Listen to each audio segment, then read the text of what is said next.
Hello ভ্রমণপ্রেমীরা, আজ আমরা আছি এমন এক জায়গায় যেখানে প্রকৃতি আর প্রযুক্তি একত্রে মিলেছে যেন এক স্বপ্নের শহর।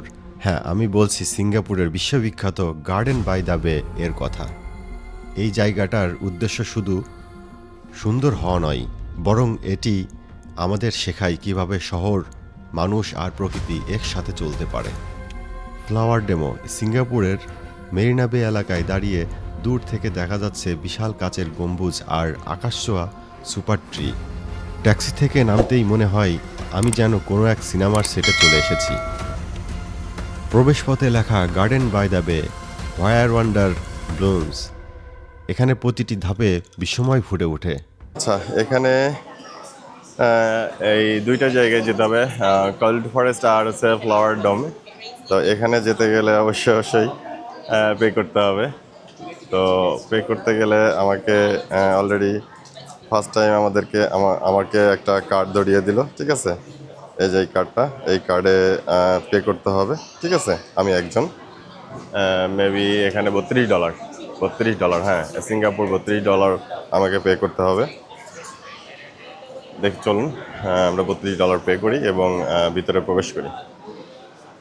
আরেকটা বিষয়, কিছু কিছু সময় কার্ড যদি ব্যবহার না করতে চান, কার্ড ব্যবহার করলে অবশ্যই আপনাকে খুচরা টাকা রাখতে হবে, ঠিক আছে। অনেক সময় খুচরা টাকা না থাকার কারণে বাইরে চলে যেতে হয় এটাকে আপনার মাংতি করতে বা এক্সচেঞ্জ করতে।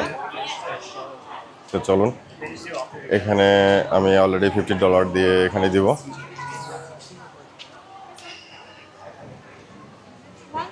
রাইট, ইয়া, এখানে দেওয়া আছে $32, ঠিক আছে। Only one man. 32 already papers দিয়েছে। এইটা দিয়ে আমি ঢুকতে পারবো ফ্লাওয়ার ডেমো এবং কোল্ড ফরেস্ট।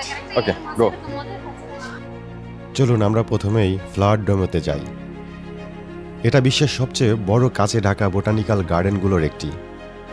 ভেতরে ঠান্ডা বাতাস আর চারপাশে হাজারো ফুলের সমারোহ। টিউলিপ, ল্যাভেন্ডার, গোলাপ, অর্কিড, প্রতিটি কোণ যেন পৃথিবীর ভিন্ন দেশ ভ্রমণের এক ঝলক। এক কোণে মেডিটেরিয়ান গার্ডেন, অন্য পাশে অস্ট্রেলিয়ান বস গার্ডেন, আর মাঝখানে ফুলের গন্ধে ভরপুর শান্ত পথ। হাঁটতে হাঁটতে মনে হয় প্রকৃতি কখনো কৃপণ নয়, শুধু তাকানোর চোখ থাকতে হয়।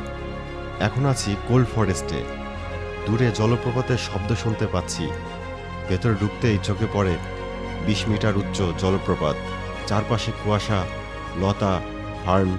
মনে হয় যেন কোনো এক রেইন ফরেস্টে চলে এসেছি।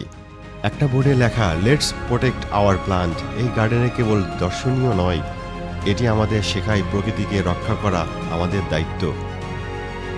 উপরের স্তরে উঠে দেখা যায় ছোট ছোট লেক, লতা ও অর্কিডের জাল, আর সেখানে থাকা মানুষের বিস্ময়। প্রকৃতির সৌন্দর্যকে অনুভব করছে প্রত্যেকে। কোল্ড ফরেস্ট থেকে বেরিয়ে এসে দেখা যায় সুপার ট্রি গ্রোভ। 16 থেকে 50 মিটার উঁচু সুপার ট্রিগুলো সত্যিই চোখ ধাঁধিয়ে দেয়। প্রত্যেকটি জীবন্ত উদ্ভিদ লাগানো, অর্কিড, ফার্ন, ক্যাকটাস, লতা। এখানে সংযুক্ত ঝুলন্ত সেতু, ওসিবিসি স্কাইওয়ে। 22 মিটার উঁচুতে দাঁড়িয়ে পুরো গার্ডেন দেখা যায়। নিচের মানুষ ছোট বিন্দুর মতো। দূরে মেরিনা বে স্ট্যান্ডের স্কাইলাইন।